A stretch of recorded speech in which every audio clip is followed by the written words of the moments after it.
Hello, bienvenue dans cet épisode. Aujourd'hui, on va déconstruire le mythe de « j'irai bien quand j'aurai un rapport par jour ». Plus généralement du « j'irai bien quand j'en aurai plus ». Parce que quand on en veut plus et quand on nous demande plus, souvent, ce qui se passe, c'est qu'on en obtient beaucoup moins que ce qu'on aurait pu avoir en temps normal. D'accord ? En vouloir plus dans le couple, en demander plus, c'est générateur de pression sexuelle, de culpabilité et également de frustration. Donc aujourd'hui, au lieu de chercher plus, on va essayer de décortiquer comment arriver à créer une dynamique érotique et amoureuse dans ton couple qui te permettra d'avoir la connexion, la complicité que tu attends et que tu penses que les rapports sexuels t'apporteront. Il y a beaucoup de personnes qui pensent qu'ils seront plus heureux quand ils en auront plus. Ah, ce sera trop bien quand j'aurai tant de rapports par mois. Là, je me sentirai aimée, je me sentirai en confiance, j'aurai plus confiance en moi. Je me sentirai vraiment plus heureux, plus heureuse, etc. Sauf que le problème dans cette vision-là, c'est qu'on se rend pas compte que le sexe, c'est le résultat de beaucoup de choses à mettre en place avant. Rappelle-toi quand tu étais célibataire et que tu avais envie d'avoir du sexe avec quelqu'un. Eh bien, c'était pas si simple, d'accord ? Il y avait un travail que tu faisais sur toi. Faut que je me sente séduisante.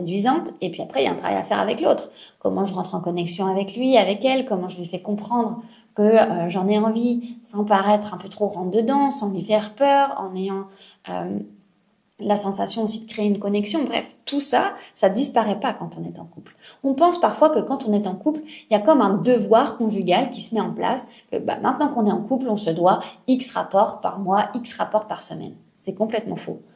On ne se doit rien du tout dans la sexualité quand on est en couple. Et si tu ne te détaches pas de cette idée-là, c'est sûrement que tu es accroché au fait que, en fait, si, quand même, l'autre, ça serait bien qu'il fasse un peu plus d'efforts, qu'elle fasse un peu plus d'efforts. Non. Tu peux pas attendre un rapport par jour et ne rien mettre en place pour que ça puisse avoir lieu. Et attention que je dis ne rien mettre en place. Là, je sais, derrière votre écran, là, il y en a plusieurs qui vont se dire non, attends, en fait, Charlotte, moi, je fais tout. D'accord ? Je fais tout bien. J'aide à la maison, je fais des cadeaux, j'essaye d'organiser des week-ends. Le problème derrière ça, c'est qu'il y a une envie de rapport sexuel. Je fais ça pour avoir un rapport sexuel et donc je rentre dans une sorte de marchandage. Ça fonctionne pas, d'accord ? Là, ce que je vais t'expliquer, ce qui va être important de comprendre, c'est que ça doit être détaché de l'envie d'un rapport sexuel. Parce que c'est quand tu auras ce détachement envers l'autre que du coup, il va se passer une connexion. Parce que tu vas aussi laisser la place à l'autre. Imagine, je reprends l'exemple du célibat quand tu étais célibataire. Tu avais plus de succès avec qui ? Avec les femmes avec qui derrière qui tu courais, comme ça, la langue pendante, comme un petit toutou, en disant « j'ai envie de coucher avec toi, j'ai envie de coucher avec toi ». Ou est-ce que tu avais du succès avec les personnes avec lesquelles tu créais une connexion et puis tu laissais un peu de mystère ? D'accord ? Eh bien, c'est exactement la même chose dans le couple. Il faut remettre une dynamique de séduction et sortir du mode petit toutou. Pour qu'un rapport ait lieu, il y a 3 choses qui doivent se mettre en place. Premièrement, il doit y avoir une connexion émotionnelle. Deuxièmement, tu dois mettre en place aussi des gestes de tendresse. Si l'autre n'est pas tactile, ça sert à rien de lui caresser les fesses, d'accord ? Mais trouver en tout cas de quelle manière on amène aussi de la tendresse. Et surtout, il faut un climat érotique dans la relation. Il faut qu'il y ait du jeu. Il ne faut pas que ça tombe comme ça à un moment donné où on s'y attend pas. Il faut que ça soit comme orchestrer tout ça. Il faut qu'on puisse jouer, il faut qu'on puisse se séduire, il faut qu'on puisse en rire aussi. Et je vais rajouter même une 4e chose qui est vraiment importante. Il faut que ton partenaire ou ta partenaire ait 100% confiance en toi. Que si il ou elle te dit non, tu vas bien le prendre. On fera un épisode spécial sur le non, mais ça c'est très important. Si aujourd'hui t'es pas sûr de bien prendre le non de l'autre, si tu boudes, si tu t'énerves, si vous prenez la tête quand ton partenaire te dit non, alors ça va être très très compliqué d'instaurer cette dynamique érotique. Je referme la parenthèse. Donc toutes ces actions, elles doivent être réalisées, comme je disais, sans qu'il y ait une pression au rapport sexuel. Sinon, ça devient du marchandage et donc on rentre dans une dynamique de pression sexuelle et c'est pas ça qu'on veut. Oui, bon, t'es gentille Charlotte, mais comment on fait du coup ? Eh bien, déjà, ça va être de complimenter son partenaire gratuitement, d'accord ? De faire des compliments régulièrement. Surprendre par un geste, un cadeau, complètement désintéressé, en fonction de ce que l'autre aime, montrer son amour. Si aujourd'hui tu es dans une dynamique où tu te plains de ne pas avoir assez de rapports sexuels, l'autre a l'impression de pas être assez pour toi. Il y a de très grandes chances que ça se passe comme ça. Et donc, si c'est le cas, là, ça va être ton rôle aussi de lui montrer que tu l'aimes, même s'il n'y a pas de rapport sexuel. Et enfin, ce que tu peux faire aussi, et ce que je t'invite vraiment à faire, c'est aussi de venir te questionner sur comment je fais les choses.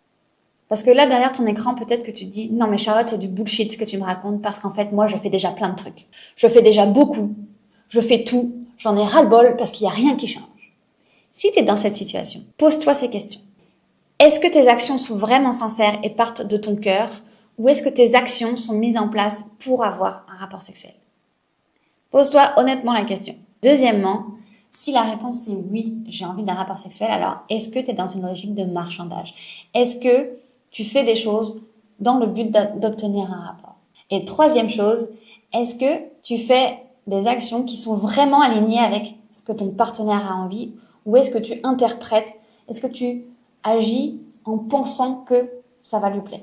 Parce que une action qui va être à côté de la plaque, toi, tu vas être comme le petit hamster dans sa roue. C'est-à-dire que tu vas courir, tu vas mettre en place des actions, mais concrètement, tu vas nulle part. D'accord? Donc, c'est important de te reconnecter avec ce que l'autre a vraiment envie de vivre. Parce que ce que l'autre a envie de vivre, c'est probablement pas ce que toi, tu veux vivre. D'accord?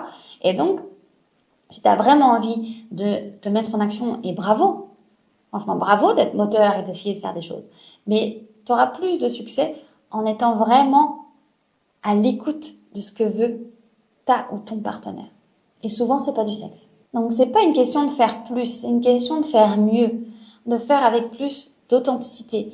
Et quand tu fais une action qui est dirigée pour avoir un rapport sexuel, franchement, sois honnête. Va pas te cacher derrière des excuses. Dis-le. Dis, ouah, là, j'ai trop envie d'avoir un rapport avec toi. Je sais pas trop quoi faire pour l'obtenir, mais voilà, je te le dis, genre, j'ai trop envie de toi, chérie.